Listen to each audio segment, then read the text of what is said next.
एक बड़ा ही धनवान व्यक्ति एक गांव में रहता था। जैसे कि ज्यादातर पैसे वालों को होता है, इस धनवान सेठ को भी अपने पैसे का घमंड था। वह जिस गांव में रहता था, वहां पर ज्यादातर लोग किसान थे। इन सभी किसानों के पास जितनी जमीन थी, उससे कहीं गुना ज्यादा जमीन इस सेठ के पास थी। कहीं गरीब किसान तो इसके लिए खेती में काम करते थे। इसी गांव में रामलाल नाम का एक बड़ा ही मेहनती और सच्चा किसान रहता था। रामलाल का परिवार थोड़ा बड़ा था। उसके परिवार में उसके बूढ़े माँ-बाप, पति और 3 बच्चे थे, जो अभी काफी छोटे थे। रामलाल के पास ज्यादा जमीन नहीं थी, लेकिन जितनी भी थी उसमें वह बड़ी मेहनत करता और अपने परिवार का पेट पालन लायक अनाज उगा लेता था। बाकी किसान भी यह देखकर हैरान रह जाते कि कोई कैसे इतनी सी जमीन में इतना ज्यादा फसल उगा लेता है। एक वर्ष उस गांव में ज्यादा बारिश हुई, जिसके चलते कई किसानों की फसलें बर्बाद हो गई, जिसमें से एक मोह रामलाल भी था। अब रामलाल धर्म संकट में पड़ गया, क्योंकि उसके परिवार में उसके अलावा कोई और कमाने वाला नहीं था। अपने परिवार को भूखा मरने हुए देख ही नहीं सकता था। वह जानता था कि इस गांव में अगर कोई उसकी मदद कर सकता है तो वह घमंडी सेठ हैं, जिसने गांव के कई अन्य गरीबों किसानों का या तो कर दिया है या तो अपने वहां काम पर रखा हुआ है। हाथ पर हाथ धरे बैठे रहने के बजाय उसने इस सेठ के पास जाने का फैसला किया और एक दिन उसके पास पहुंच गया। सेठ के पास पहुंचकर रामलाल बोला, सेठ जी, आप बहुत बेहरा मेहरबानी होगी अगर आप मुझे थोड़ा सा कर्जा दे दें, जिसमें मैं अपने खेतों में फिर से कोई फसल उगा सकूं, या फिर आप मुझे अपने यहाँ नौकरी दे दें ताकि मेरे परिवार को 2 वक्त का खाना मिल सके। घमंडी सेठ को उसकी इन बातों से कोई मतलब नहीं था, नहीं, लेकिन गांव के सारे लोग की तरह वह भी यह जानता था कि रामलाल इतना मेहनती है कि वह जिस भी खेत में काम करेगा वहां 2 गुना फसल उगा सकता है। सेठ ने सोचा, अगर मैं इसे पैसे देता हूं तो शायद यह इस स्थिति में नहीं कि यह मुझे वापस लौटा सके, लेकिन अगर मैं इसे खेत में काम करवाता हूं तो मुझे जरूर दुगना फायदा होगा। सेठ रामलाल से बोला, देख भाई, पैसा मैं तो तुझे दूंगा नहीं, और मेरे पास अभी खेत में काम करने के लिए कई किसान पहले से ही मौजूद हैं, लेकिन तुझ पर तरस खाकर मैं तुझे अपने खेत में नौकरी देता हूँ, पर मैं तुझे इसके लिए ज़्यादा पैसे नहीं दूंगा। बाकी किसान को मैं 300 देता हूँ, मैं तुझे 200 ही दे पाऊंगा। मरता क्या न करता। रामलाल ने सेठ की शर्त मान ली और उसी दिन से सेठ के खेत में काम करना शुरू कर दिया। 2 महीने तक नियमित वो सेठ के खेत में जाकर कड़ी मेहनत करता और देखते ही देखते 4 महीने का काम उसने अपनी मेहनत से 2 महीने में खत्म कर दिया। सेठ उसके काफी खुश था, लेकिन वह कभी उसको यह जताता नहीं था। जब सेठ ने देखा कि उसका खेत का काम अब खत्म हो चुका है, अगर वह रामलाल को काम से निकालता है तो उसके 2 महीने के पैसे बच जाएंगे। तब सेठ ने रामलाल को काम से निकालने का फैसला किया। एक बार सेठ को यह विचार आया कि इतना मेहनती आदमी शायद उसे दोबारा ना मिले, लेकिन फिर उसने सोचा कि जब अगले साल काम आएगा तब उसे फिर से नौकरी पर रख लेगा। आखिर इस गांव में इसके अलावा है कौन जिसके आगे ये लोग हाथ फैलाएंगे। एक दिन सेठ ने रामलाल को अपने पास बुलाकर उसको उस दिन का पैसा दिया और साथ में यह भी कहा कि कल से तुमको काम पर आने की जरूरत नहीं है। अब मेरे पास तुम्हारे लिए कोई काम नहीं बचा है। जब मेरे पास काम आएगा तो मैं तुम्हें बुला लूंगा। यह सुनकर रामलाल का दिल बैठ गया। पिछले 2 महीने से कम ही सही, उसके बच्चे और परिवार के पेट में अन्न का दाना जा तो रहा था, अब वह क्या करेगा? यही सोचकर उसकी आंखों से आंसू निकल आए। रामलाल ने सेठ के पैर पकड़ लिए और गिड़गिड़ाने लगा, सेठ जी, मुझे इस काम की बहुत ज़रूरत है, मुझे मत निकालिए।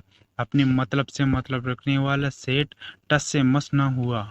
उसने खरी खोटी सुनाकर रामलाल को वहां से चलता कर दिया और मन ही मन 2 महीने की तनख्वाह बचाने से खुश होने लगा।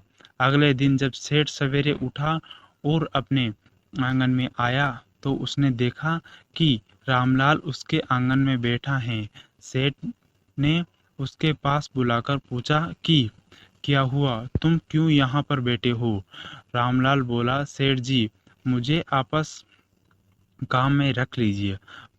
आप जानते हैं कि मेरी आर्थिक स्थिति सही नहीं है, थोड़ा दया कीजिए। लेकिन सेठ ने उसकी एक न सुनी और फिर एक बार उसे बुरा भला कहकर वहां से जाने के लिए कहा। अपना सिर नीचे झुका के वहां से चला गया। अगले दिन फिर यही घटना दोहराई गई। फिर सेठ के आंगन में बैठा था।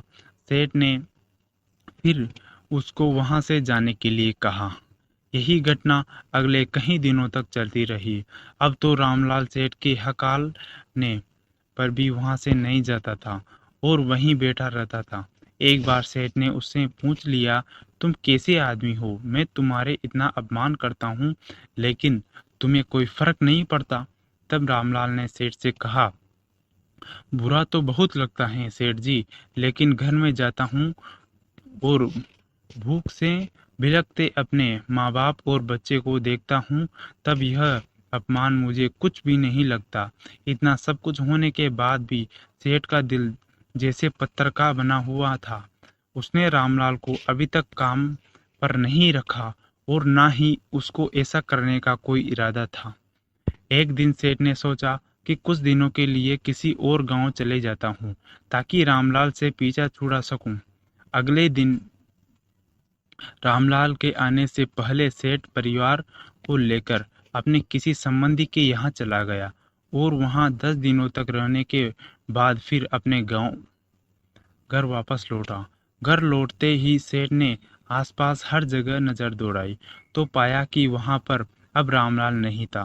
सेठ ने सोचा, मेरी तरकीब काम कर गई, लगता है रामलाल ने अब पीछा छूट गया। हालांकि अब सेठ के द्वार पर रामलाल नहीं बैठा था, लेकिन रामलाल का विचार अभी भी सेठ के मन में घर का बैठा था।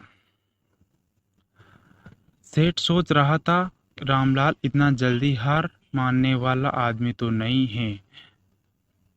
उसने साथ किया होगा, क्या उसे कहीं और काम मिल गया होगा या फिर और कुछ?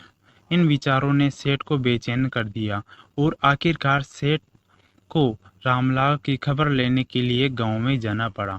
सेठ को रामलाल का पता नहीं मालूम था, इसलिए अड़ोस पड़ोस के अन्य किसी किसानों से पूछने पर पता चलता है कि रामलाल घायल हो चुका है और अपने घर आराम कर रहा है।